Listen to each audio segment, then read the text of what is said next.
Hello अस्सलाम वालेकुम। कैसे हैं आप सब? उम्मीद करती हैं आप सब खैरियत से होंगे। तो नया दिन नया व्लॉग, काफ़ी दिनों के बाद मैं ऐसे बैठ के नॉर्मल वे में व्लॉग बना रही हूँ। तो जी आज है सैटरडे का दिन और मुझे लग रहा है मेरे ग्लासेस थोड़े गंदे हो रहे हैं, मैं इसे क्लीन कर लूँ। तो जनाब ये मैं वापस आ गई अपने ग्लासेस साफ़ करके और मुझे यहाँ से पता चल रहा था मैं अपने आप को साफ देख नहीं पा रही थी। तो काफ़ी दिनों के बाद इस तरह मैं नॉर्मल होकर व्लॉग बना रही हूँ और मेरी पाकिस्तान की जो जर्नी थी वो इंतहाई घटिया तरीन रही। हाँ, ये ज़रूर खुशी थी कि अपनों से मिली हूँ, लेकिन जो मेरी हालत थी वो बहुत बहुत बहुत ज़्यादा ख़राब हो गई थी, जिसके बाद मुझे रियलाइज़ हुआ कि मैं 100% टोटल में 100% कैंसर से रिकवर हो चुकी हूँ। और मेरे जो माउथ कैंसर था वो मैं उसके अंदर अब कोई भी ऐसा कुछ नहीं है सिम्टम या कुछ ऐसा आगे हो सकता है इंशाल्लाह इंशाल्लाह, तो ऐसा कुछ भी नहीं है। तो उसके बाद भी मेरे साथ ये हैपन हुआ कि मुझे मतलब ये मैं इस टॉपिक पे वीडियो बनाना नहीं चाह रही थी, ये बहुत सेंसिटिव टॉपिक है, ठीक है। और मुझे काफ़ी ज़्यादा कमेंट आ रहे थे, लोग मुझसे पूछ रहे थे कि आप ही बताइए कि ये मारिया बिलाल को वाकई में कैंसर हुआ है, वाकई में आप ही ये है वो है। मुझे तकरीबन 20-25 दिन से आ रहे थे, मैं सब देख रही थी, सारी चीज़ें कर रही थी, तो कहीं कहीं मुझे देख के अफसोस भी हो जाता फिर। लेकिन जहाँ आपका दिलो दिमाग होता है ना, तो वहाँ बहुत ज़्यादा चीज़ें होती हैं। लेकिन जब आप इस बीमारी से गुजरते हैं तो फिर आपको, जब हम किसी को देख रहे होते हैं ना, यार इसको ये है, अल्लाह इसको सेहत दे, ये दे वो दे, हम इस तरह की चीज़ें करते हैं। अभी भी देखें मैं आपसे बात कर रही हूँ ना, ये देखें, ये मैंने कॉटन अगर मैं लगा के रखती हूँ तो मुझे बात करने में बहुत आसानी रहती है, क्योंकि जो मेरे अपर टीथ है ना वो फिर मेरे चिक से नहीं टकराते हैं। मेरा अपर टीथ निकालने बहुत ज़रूरी है, लास्ट के 2 टीथ, जिसकी वजह से मुझे बार बार इन्फेक्शन हो रहा है। तो अभी मैं आपसे बात कर रही हूँ और इस चीज़ को तकरीबन 2 हफ्ते हो चुके, मेरा इन्फेक्शन ख़त्म हो गया, सारा कुछ सही है, मैं नॉर्मल माशाल्लाह से खा पी रही हूँ अभी। मतलब मैं बहुत ज़्यादा बाइटिंग नहीं कर रही हूँ, हार्ड चीज़ें नहीं खा रही हूँ, लेकिन ये है कि अल्हम्दुलिल्लाह खाना पीना नॉर्मल हो गया है। तो उसके बाद भी देखिए ये मैंने लगा के रखी ताकि अगर मैं वीडियो बना रही हूँ, मैं बोल रही हूँ, तो मैं लॉन्ग टाइम इजीली बोल सकूँ और जो मेरे टीथ है ना वो मेरे चिक से नहीं टकराए। तो जब हम दूसरों का सुनते थे पहले तो कहते थे कि नहीं अल्लाह सेहत दे, लेकिन हम उस चीज़ को रियलाइज उस वक्त कर सकते हैं कि जब हम उससे खुद गुजर रहे हों। तो ये मैंने रियलाइज किया, क्योंकि मैं आपको बताऊं कैंसर एक बीमारी नहीं होती, एक ट्रॉमा होता है जिससे आपको निकलना पड़ता है हिम्मत के साथ, हौसले के साथ। कैंसर किसी भी जगह का हो, कहीं का भी हो, ये किसी ट्रॉमा से कम नहीं होता है। इसके सिम्टम एकदम से सडनली नहीं आते, ये धीरे धीरे आपकी बॉडी के अंदर आते हैं, एक लॉन्ग टाइम लगता है इसको आने के लिए। और मेरे मुंह के अंदर भी जो दाग बना था वो तकरीबन 5-6 महीने से पहले छोटा सा था, फिर बड़ा हुआ बड़ा हुआ बड़ा हुआ बड़ा हुआ। इवन के 5-6 महीने में मल्टीपल मेडिसिन जेल लगाती रही, लेकिन सही नहीं हुआ। तो जब मैं डॉक्टर के पास दांत निकलवाने गई तो फिर उन्होंने कहा कि समथिंग रॉन्ग, आपको इसकी बायोप्सी करवानी चाहिए। तो मैं आपको ये बताना चाह रही हूँ कि अब मैं आती हूँ मुद्दे के ऊपर, टॉपिक के ऊपर। यानी कि मुझे बहुत सारे कमेंट आए थे, किसी ने कहा कि आप ही बात कर लीजिए और क्या नाम है वो इतनी बड़ी बीमारी से तो अपनी नाराज़गी, मेरी किसी से कोई नाराज़गी नहीं है, उन्होंने जो किया था वो अल्लाह उनसे पूछेगा। और दूसरी बात ये कि मुझसे पूछते हैं कि ये सच है या झूठ है बीमारी का। देखिए मैं किसी चीज़ का डिसाइड नहीं कर सकती कि क्या सच है क्या झूठ है। दिल इस बात को मानता नहीं है कि कोई इस लेवल पर जाके झूठ बोल सकता है। इवन के एक औरत के लिए कहते हैं ना कि एक औरत का हुस्न जो होता है उसके हेयर होते हैं और वो उसको मुंडवा सकता है, गंजा हो सकता है, और फिर पब्लिकली उस वीडियो को डालना बहुत बड़ी बात है। वैसे वीडियो नहीं डालनी चाहिए थी, मैं इस चीज़ से बहुत डिसएग्री करती हूँ। यहाँ पे मोटिवेशन करने के लिए बहुत लोग होते हैं और जब वो मोटिवेट करते हैं तो खुद से शेप भी करते हुए दिखाते हैं। तो मेरा ये सारी चीजें थी, तो कहीं दिल इस चीज को एक्सेप्ट नहीं करता कि कोई इतने एक्सट्रीम लेवल पे जाके झूठ बोल सकता है। लेकिन जब मेडिकली कंडीशन बताई जाती है, जब मेडिकली चीजें बताई जाती हैं, तो फिर वहां पे सब चीजें धड़ाम से गिर जाती हैं, फिर उस चीज को दिल एक्सेप्ट नहीं करता है। क्योंकि मैं खुद इस चीज़ से गुजरी हूँ। और अगर मैं जो भी चीज़ जो मेडिकल को जानते हैं कुछ, जब मैं डॉक्टर के पास गई थी ना, मैं आपको बताती हूँ कि क्योंकि देखें, हर हमारे बॉडी में ना किसी ऑर्गन के अंदर अगर कोई कैंसर होता है तो कभी भी वो ब्लड में नहीं आता है, सही है, वो सिर्फ उसी जगह की बायोप्सी के बाद आता है। और हमारे पूरे जिस्म में हर जगह की बायोप्सी नहीं हो सकती है। जैसे ब्रेन ट्यूमर होता है, जैसे यूट्रस का कैंसर होता है, जैसे ओवरीज के अंदर का कैंसर होता है, इस तरह के जो कैंसर्स होते हैं इनकी बायोप्सी नहीं होती है। इनका ऐसा कौन सा हिस्सा है जो वो काट के निकालेंगे, ऐसा नहीं होता है। इन चीज़ों की डायरेक्टली सर्जरी होती है और सर्जरी के बाद फिर ये देखा जाता है कि इनका कैंसर और ये ट्यूमर जो है वो किस लेवल पर है, उसके लिए वो बायोप्सीज जाती हैं। तो फिर पता चलता है कि ये कैंसर किस लेवल पे है। और हर चीज़ एक टाइम टेकिंग होता है, वो ऐसा नहीं होता कि झटपट झटपट झटपट झटपट हर चीज़ हो जाती है, ऐसा नहीं होता है। मैं क्योंकि जब ये सारा कुछ हुआ तो मैंने बहुत रिसर्च किया। इवन के जब डॉक्टर ने मुझे सिर्फ ये चीज़ कही थी कि आप इसकी बायोप्सी करवाएं, तो यकीन करो उसके बाद भी मेरे 10 दिन, इंशाल्लाह मेरा चैनल कुछ दिनों में आ जाएगा। लास्ट अपील कर दी है और यूट्यूब मैनेजर से भी कल बात हुई है, तो इंशाल्लाह बहुत उम्मीद है कि अगले 6-7 दिन में मेरा चैनल वापस आ जाएगा। तो उसके अंदर वीडियोस हैंगी कि मैंने वीडियोस, मतलब मेरी जब बायोप्सी का डॉक्टर ने कहा तो उसके बाद अगले 6 दिन तक मैंने वीडियो नहीं लगाई। मैं इस काबिल नहीं थी कि मैं वीडियो बना सकती, मैं बता सकती कि यार मुझे इस चीज़ की बायोप्सी के लिए कहा गया है। बायोप्सी में जब अपनी चीज़ों से कंपेयर करती हूँ तो फिर मुझे लगता है कि यार दिमाग कहता है कि झूठ है, ठीक है। और जब मैं एक एज अ वुमेन इस चीज़ को देखती हूँ, एज अ वुमेन मतलब एक मैं इंसान हूँ, और फिर मुझे लगता है कि यार कोई इस लेवल पे जाके नहीं बोल सकता। तो ये दोनों चीज़ें हैं। अब मैं ना तो इसको कहती हूँ कि है, ना तो मैं बोलूँगी नहीं है। मैं किसी इस चीज़ पे बोलने के काबिल ही नहीं हूँ, तो मैं नहीं बोलूँगी कुछ भी। लेकिन मैं अपनी चीज़ें सामने रखूँगी। बाकी ऑडियंस का अपना माइंड है, वो खुद भी गूगल सर्च कर सकते हैं, देख सकते हैं, तो उनको खुद भी अंदाज़ा होगा। और बहुत सारे ऐसे कैंसर के पेशेंट हैं जो यूट्यूब के ऊपर है, अगर आप उनकी जर्नीज़ देखें तो आपको अंदाज़ा होगा कि जर्नीज़ कितने लॉन्ग टाइम तक जाती हैं और कितने टाइम के बाद चीज़ें स्टार्ट होती हैं। तो मुझे जब डॉक्टर ने कहा था, तो मुझे डॉक्टर ने कहा था अक्टूबर 2021, और उस वक्त अरीशा भी यहाँ नहीं थी, वो पाकिस्तान में थी। तो डॉक्टर ने कहा था कि आपकी इसकी बायोप्सी होगी और आप अकेले मत आइएगा बायोप्सी के लिए। हालांकि मेरी चिक के अंदर एक छोटा सा सैंपल निकालना था, उसके बाद भी डॉक्टर ने कहा था कि हम आपका ये पूरा हिस्सा सुन करेंगे, उसके बाद भी आप अकेले नहीं आइएगा, क्योंकि जब वो बायोप्सी निकलेगी तो हो सकता है कि अंदर 3-4 टाँके आएँ और आप इस काबिल नहीं होगी कि आप खड़े भी हो सको, क्योंकि सुन हुआ होगा, आपको चक्कर भी आ सकते हैं, आपको दर्द भी हो सकता है। तो फिर मेरी दोस्त बुशरा थी, मैंने बुशरा को रिक्वेस्ट किया। बुशरा मेरे साथ बायोप्सी करवाने गई है, और उस वक्त रिताज नीचे थी, और वहाँ पे मेरी बायोप्सी जब डॉक्टर ने की है, करने के बाद सैंपल वगैरह लिया, मेरा ब्लड बंद नहीं हो रहा था।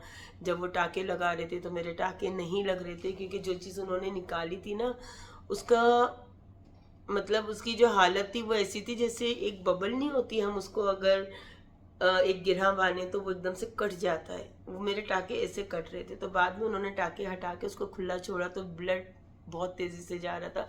फिर उन्होंने उसको जो आपको पता है ना, करंट दे के जगह जगह से जो नसें बंद करते हैं, तो वो करके उन्होंने मेरा ये बंद किया था। तो उसके बाद भी मैं 8-10 दिन इस काबिल नहीं थी कि मैं ब्लॉग बना के लोगों को बता सकती कि मेरे साथ हुआ क्या है, क्योंकि मैं बोल भी नहीं पा रही थी प्रॉपर। उसके बाद मेरी बायोप्सी जो गई थी वो आई थिंक के 27 को या 26 को चली गई थी, और मेरी बायोप्सी बहुत फास्ट ट्रैक पर हुई थी। वो फास्ट ट्रैक बायोप्सी कभी भी 15 दिन से पहले किसी भी बायोप्सी का रिजल्ट नहीं आता है। मैंने एक अमेरिकन लैब डिसाइड किया था, जो यहाँ की दुबई की मोस्ट एक्सपेंसिव लैब है। जो अमेरिकन लैब है, ये अमेरिका के अलावा सिर्फ चंद कंट्रीज में, जिसमें मेरे हस्बैंड ने मुझे रिकमेंड किया था कि तुमने सिर्फ इसी लैब से बनवाना है, ये दुबई में मौजूद है। तो मैंने डॉक्टर से बात की, तो डॉक्टर ने कहा कि ठीक है, हम इस लैब के अंदर आपका टेस्ट करवा लेंगे। तो फिर उन्होंने जो प्रॉपर सैंपल वगैरह भेजते हैं, जो कुछ भी होता है कलेक्ट करते हैं, वो सारा कुछ उन्होंने अपने हिसाब से बुकिंग वगैरह कर ली थी।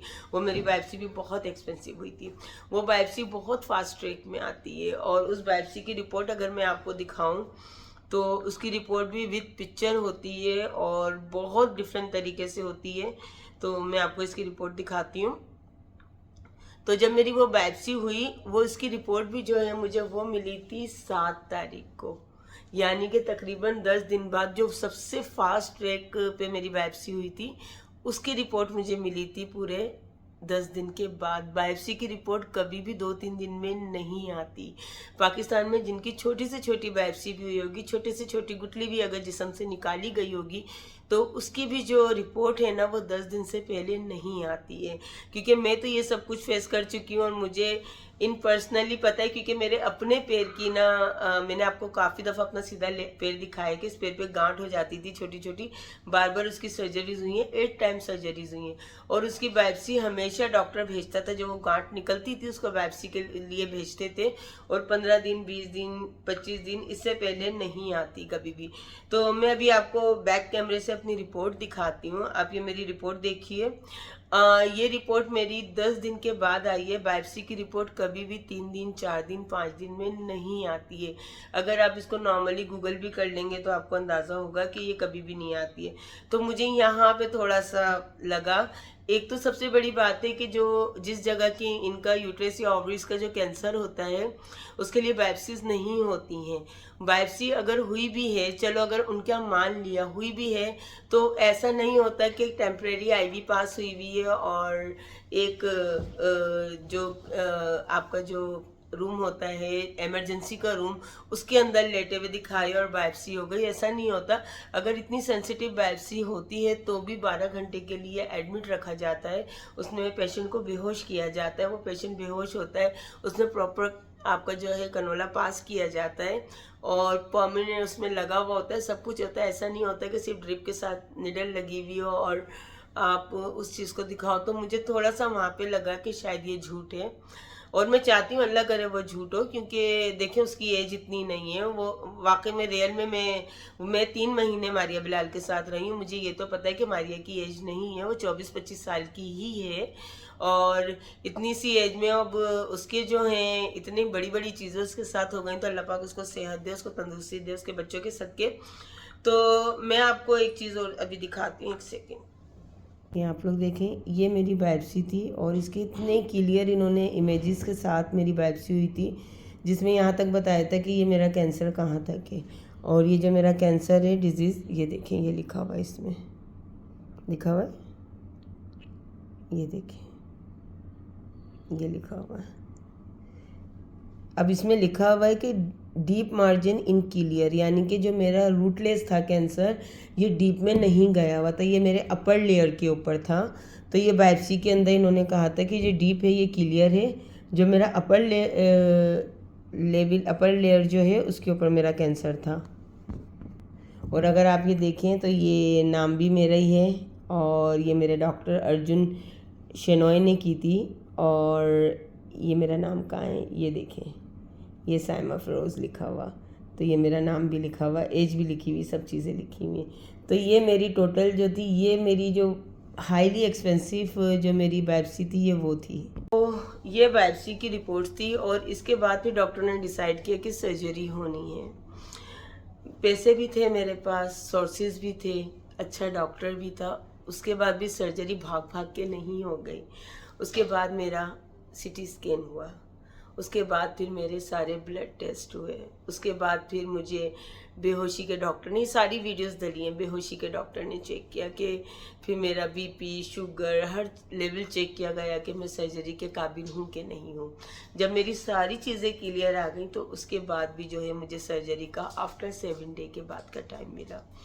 यानी कि 7 तारीख को मेरी रिपोर्ट आई थी, 10 तारीख को मैंने डिसाइड कर लिया था कि मैंने वेट नहीं करना किसी का, ना हस्बैंड का ना फैमिली का, क्योंकि ये मेरी तकलीफ़ है, मुझे इसको फेस करना है, मैं जाके इसकी सर्जरी करवाऊँ।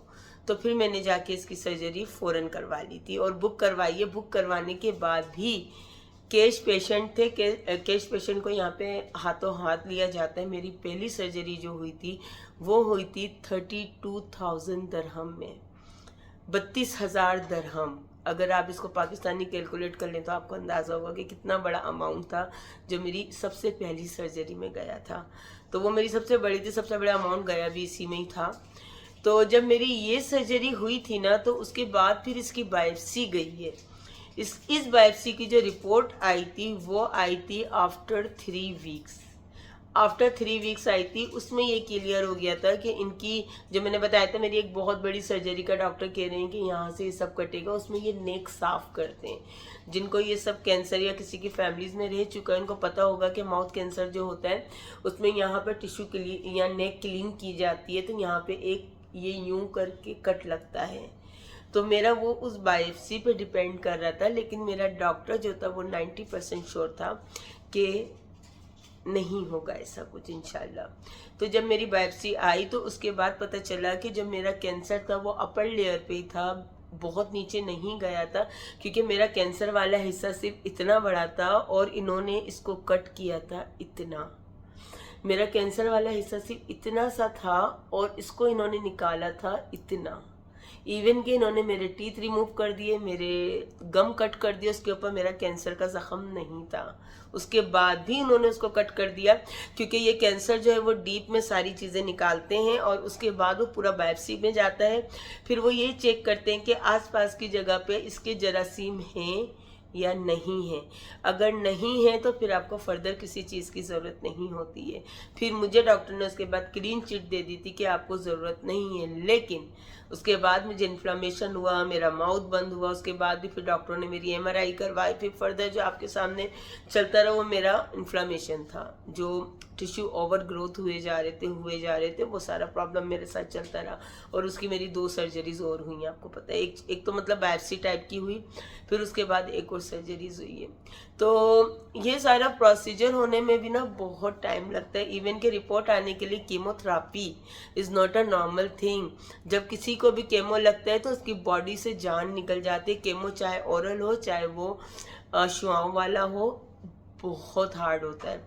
केमोथेरापी की ऐसे ही डेट फौरन नहीं मिल जाती है, और केमोथेरापी का रूम अलग होता है, ऐसे नहीं हो जाता है। तो मुझे यहाँ पे लगा कि कुछ गड़बड़ है। मैं क्यों झूठ बोलूँ, इतना फास्ट ट्रैक पे नहीं होता इसका इलाज। अगर मेरे घर में मेरी अपनी भाभी को यूट्रस के अंदर उनकी रसोली हो गई थी, वो कैंसर है या नहीं है, उनका यूट्रस फुल रिमूव नहीं किया था, हाफ रिमूव, अरीशा की मदर का, उनका हाफ कट हुआ यूट्रस, हाफ हैगा, हाफ कट करके डॉक्टर ने निकाल दिया। जो उनकी जो बनी हुई थी ना रसोली, वो स्टिक हुई हुई थी, उस हिस्से में स्टिक हुई हुई थी, बाकी हिस्से में एक्स्ट्रा पार्ट उन्होंने उसको कट कर दिया, फुली रिमूव नहीं किया। Now she 48 years old. और जब उनकी ये सर्जरी हुई थी ना, उस वक्त वो सिर्फ 36 की थी, 36 की थी। और उस वक्त उनकी ना सबसे छोटी वाली बेटी पैदा हुई थी जो सिर्फ 3 साल की थी या 2 साल की थी, वो इसी 2 या 3 साल की एज में थी। उसके बाद उनका ये प्रॉब्लम हुआ था, और ये नॉर्मल थिंग नहीं होती औरत के लिए। 1 साल तक हेवी ब्लीडिंग होती रही, उनके पैर वर्म से मोटे होते रहे, वो किसी जगह बैठ नहीं पाती थी। मतलब एक औरत खुद, ये औरत ही जानती है कि जब अगर उसके पीरियड्स मंथ में बार बार आते हैं या बहुत हेवी ब्लीडिंग होती है तो उसकी कंडीशन क्या होती है। इजी नहीं होता ये औरत के लिए। तो वो चीज़ें हम देख चुके हैं अपनी फैमिली के अंदर कि उसमें कंडीशन क्या होती है। और जहाँ पे मारिया की बात है, अच्छा, अब इस चीज़ की अवेयरनेस मुझे इतनी ज़्यादा क्यों है, मैं वो भी आपको दिखाऊंगी, और सारी चीज़ें प्रूफ के साथ कि वो कैसे है मुझे इस चीज़ की अवेयरनेस। अगर ओवरीज का या यूट्रस का आपको कैंसर होता है तो इसमें कैंसर या यूट्रस जो भी होता है इसको रिमूव कर दिया जाता है। रिमूव करने के बाद ये बायोप्सी के लिए जाता है। उसके बाद डिसाइड करते हैं कि अगर वो पूरे यूट्रस के अंदर कैंसर फैला हुआ है तो, या उसकी बहुत डीप लेयर तक गया हुआ है, तो देन नीड टू कीमोथेरापी, और अदरवाइज नहीं होता। और ये 1-2 दिन में नहीं होता, ये कोई साल, 1.5 साल, 2 साल, 2.5 साल, 3 साल ये लगता है। एक बीमारी को आपके अंदर पैदा होने में टाइम लगता है। जबकि मारिया की 2021 में पहली बेटी पैदा हुई है माशाल्लाह से, 2024 तक इसके 3 बच्चे हैं। बकौल इन लोगों की कि इसका एक ट्यूब भी रिमूव हुआ है। जब इसका एक ट्यूब भी रिमूव हुआ है और इसके 3 बच्चे भी पैदा हुए हैं, तो क्या इसके और सारे सी सेक्शन से पैदा हुए हैं, मल्टीपल टाइम इसके ना अल्ट्रासाउंड होता होगा पेट में, क्या कभी भी किसी डॉक्टर ने इस चीज़ को नोट नहीं किया?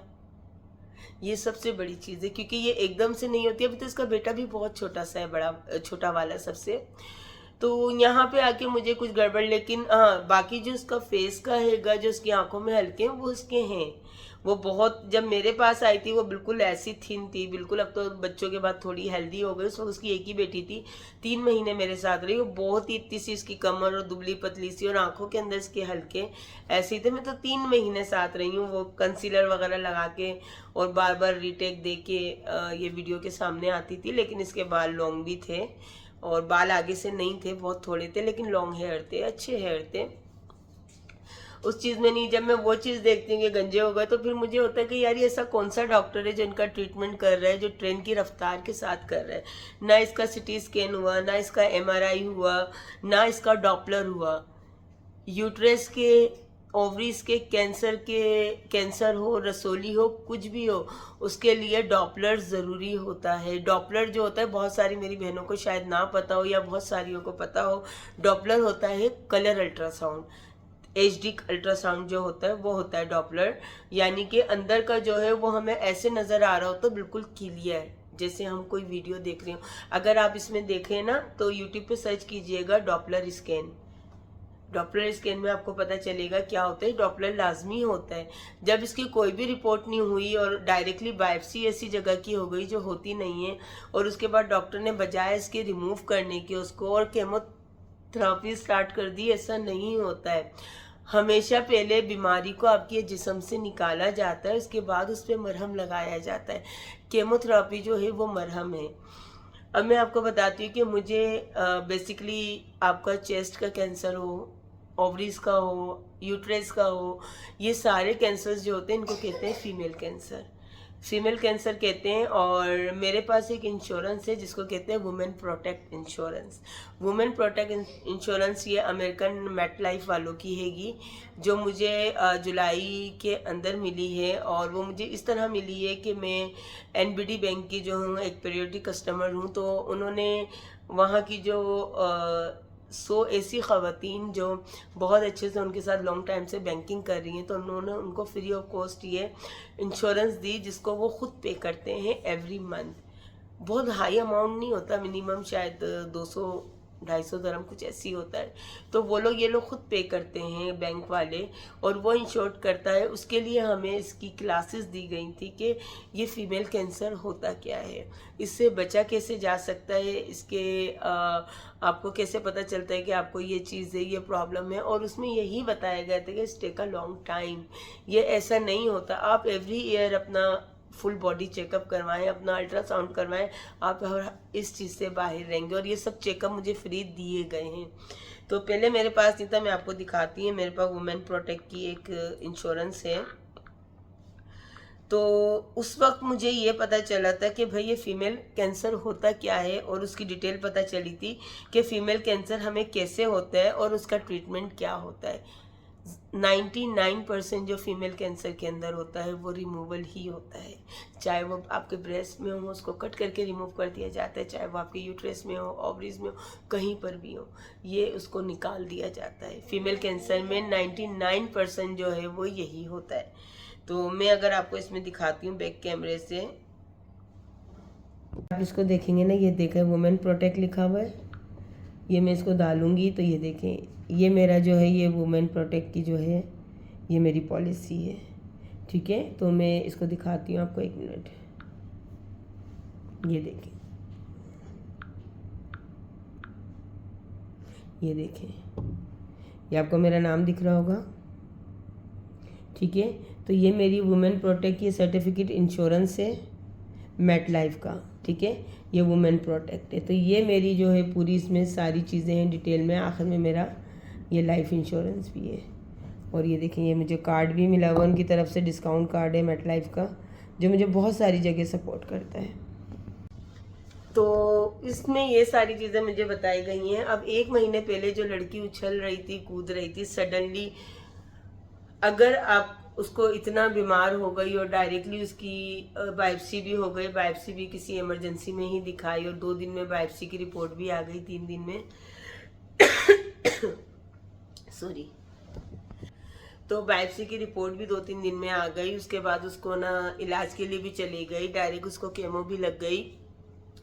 और जिनको केमो लगती है तो उनको पता होता है केमोथेरेपी के अंदर एक सेपरेट रूम होता है, उसमें वो पर्दे वाला सेपरेशन नहीं होता किसी भी हॉस्पिटल में।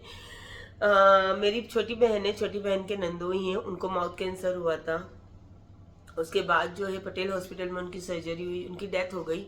उनका ये सब कुछ उनका बहुत मतलब बहुत वियर्ड हो चुका था वो, तो ये सब उनका कट हुआ था, उनकी पैर की हड्डी निकाल के यहाँ पे जबड़ा बना के लगाया गया। अल्लाह माफ करे, जो उनकी तकलीफ हालत देखते अल्लाह पाक किसी दुश्मन को भी ना दिखाइए। तो वो सब उनका जब हुआ था ना, तो उसके बाद ना ऐसे लाखों रुपया लेके वो कीमो के लिए भाग रहे थे और कीमो की डेट नहीं मिल रही थी उनको, उनकी कीमो लेट हो गई थी, जिसके बाद जो उनका कैंसर निकाला था वो कटने के बाद और बिगड़ गया था, तो वो पूरे में फैल गया। तो कीमो की जो डेट होती है ना वो भी बहुत मायने रखती है, वो एकदम से हर जगह नहीं मिल जाती। आगा खान के अंदर भी आप जाएंगे तो आपको कीमो की डेट दी जाएगी। इवन कि आप एमआरआई भी करवाएंगे तो एमआरआई की भी आपको डेट मिलेगी कि भाई आपने 2 दिन बाद आना है, 3 दिन बाद आना है, 4 दिन बाद आना है। लेकिन जितनी इजी इनकी कीमो हुई है और फिर दिखा दिया आफ्टर 5 आवर्स, ऐसा नहीं होता। कीमो 5 आवर्स का नहीं होता है। तो कीमो ओरल भी होता है, अगर इसका कुछ नहीं होता डॉक्टर्स को ओरल भी दे सकता था, खाने वाला भी होता है कीमो मेडिसिन के थ्रू, और वैसे भी होता है। तो मतलब इस तरह सडनली होना, फिर वो गंजा होते हुए दिखाना, फिर वो सारी वीडियोस डालना, तो वो सब कुछ फेक लग रहा था। क्योंकि देखें, दिल जो होता है ना इस चीज को नहीं मानता। देखें, तकलीफ होती है, मैं कैंसर से गुजर रही हूँ, और यकीन करेंगे मैं तो दुआ करती हूँ कि अल्लाह पाक ये झूठी हो, क्योंकि झूठ हो तो उसकी उम्र इतनी नहीं है, बच्ची है, उसके छोटे छोटे बच्चे हैं, अल्लाह पाक उसको जिंदगी दे। लेकिन अगर ये झूठ है तो ये मतलब कैसे सारी जिंदगी आदमी अपना मतलब कैसे ये अपने आप को शीशे में देख के इसको फील नहीं होता होगा कि अगर ये झूठ बोल रहा है तो, यानी कि कैसे, मतलब मुझे ये चीज समझ नहीं आती। तो वहां मैं कंफ्यूज हो जाती हूँ कि यार कोई आदमी इतना नहीं गिर सकता कि झूठ बोले। लेकिन जब मैं ओवरऑल ट्रीटमेंट और ये सारा कुछ देखती हूँ तो फिर वो 100% फेक और झूठ लगता है। जब मेरी चीज़ें आई थी तो मुझे कितने ही बड़े बड़े यूट्यूबर्स ने, उन्होंने मेरे लिए दुआएं की थी, कम्युनिटी लगाई थी, छोटी बड़ी हर यूट्यूबर ने, बहुत लोगों ने करा था, इतनी दुआएं दी, सब कुछ दिया था। लेकिन अभी इनका आ रहा है तो कोई कुछ रिएक्ट नहीं कर रहा। क्यों नहीं कर रहा है? क्योंकि इन लोगों ने इतने कोई झूठ बोले ना, इतने कोई झूठ बोले, औलाद को लेके जो झूठ बोलते तो उसके बाद फिर कुछ नहीं रह जाता। इन्होंने औलाद को भी थैलिस्मिया करवा दिया था, एबनॉर्मल करवा दिया था। तो बस अब आप लोगों को समझ आ गया होगा। मैं मेडिकल उससे, देखिए मैं दिल से तो मैं दुआ करती हूँ अल्लाह पाक को सही रहे, सही हो, खैरियत से हो, क्योंकि मेरी किसी से कोई पर्सनल दुश्मनी या गर्ज नहीं है, अल्लाह माफ़ करे। तो किसी को अगर इतनी बड़ी बीमारी, क्योंकि मैं खुद एक कैंसर पेशेंट रह चुकी हूँ, तो मुझे अंदाज़ा है कि तकलीफ़ आसान नहीं है। और हम जितना भी खुश हो लें, मैं कैंसर से रिलैक्स हो गई, ये हमारी बॉडी के अंदर बहुत चेंजेस आ जाते हैं। मैं पहले हाई ब्लड प्रेशर की पेशेंट थी, आप लोगों को पता है, मैं डेली टैबलेट्स लेती थी। अब मैं लो ब्लड प्रेशर की पेशेंट बन चुकी हूँ। पेशेंट तो नहीं होता, बहरहाल मेरा बीपी डाउन हो जाता है। मेरा एक टाइम ऐसा आया था कि मेरा शुगर बॉर्डर लाइन पे था। अभी जो मेरा शुगर है बिल्कुल ड्रॉप हो गया है, और मैं जो गिर के बेहोश हुई थी वो मेरा शुगर ड्रॉप होने की वजह से था, क्योंकि मैंने मीठा एक टाइम से छोड़ा हुआ है। मैं मल्टी विटामिन लेती हूँ, आयरन की टैबलेट्स लेती हूँ, CC1000 लेती हूँ, मतलब मुझे बहुत सारी टैबलेट्स लेनी पड़ती हैं, जो मतलब मैंने कोई मेडिसिन कंज्यूम नहीं की कैंसर की, उसके बाद भी मुझे लेनी पड़ती हैं, क्योंकि उस वक्त जो उस ड्यूरिंग जो मैंने मेडिसिन ली थी ना, उनका असर मुझे 1 साल तक रहना है। बॉडी हमारी इफ़ेक्ट होती है। आप किसी भी बीमारी से बाहर आ जाएं, लेकिन आप कभी ज़िंदगी में ये नहीं कह सकते कि आप 100% नॉर्मल हो गए। उसकी छाप आपकी ज़िंदगी पे रह जाती है। मेरा फेस ख़राब नहीं हुआ, लेकिन मेरे फेस में फ़र्क पड़ा है। अभी तो इंशाल्लाह काफ़ी सही हो गया, लेकिन अभी थोड़े दिनों में और सही हो जाएगा। अभी सूजन काफ़ी हद तक सही हो गई है।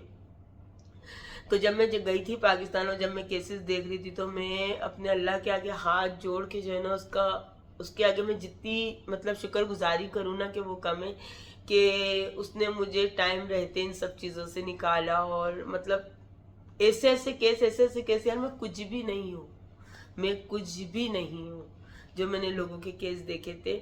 और मुझे ना अभी कैंसर की इतनी अवेयरनेस हो गई है ना हर तरह के कैंसर की, कि मैं उस पर एक डिबेट कर सकती हूँ, उस पर बात कर सकती हूँ, उस पर बहस कर सकती हूँ, क्योंकि हमें इसकी क्लासेस दी गई हैं। जब मेरी ये बैंक ने मुझे इंश्योरेंस दी थी ना, मेरी 8 घंटे की क्लासेस हुई थी, जब हम गायनी के डॉक्टर के साथ, कैंसर के डॉक्टर के साथ, जब उन्होंने हमें क्लास दी थी, उर्दू में भी इंग्लिश में भी, हर तरीके से उन्होंने बताया था कि फीमेल कैंसर क्या होता है, फीमेल कैंसर के सिम्टम क्या होते हैं, ये कैसे स्टार्ट होता है, तो उसकी में आपको क्या मतलब पता चलता है, किस तरीके से होता है। इस तरीके से बीच में मेरी बड़ी छोटी वाली भाभी है, उनके भी एक गांठ हो गई थी ब्रेस्ट पे, तो हम लोग काफ़ी परेशान थे, लेकिन उनका अल्ट्रासाउंड वगैरह करवाया, सारा कुछ जिना में जाके उनको हॉस्पिटल में दिखाया, तो वो तो किसी प्राइवेट में भी नहीं गई। डॉक्टर ने बोला कि ये पानी वाली गांठ है, ये मेडिसिन खाएंगे तो ये सूख जाएगी, तो वो हो गया, सूख गई, ख़त्म हो गई।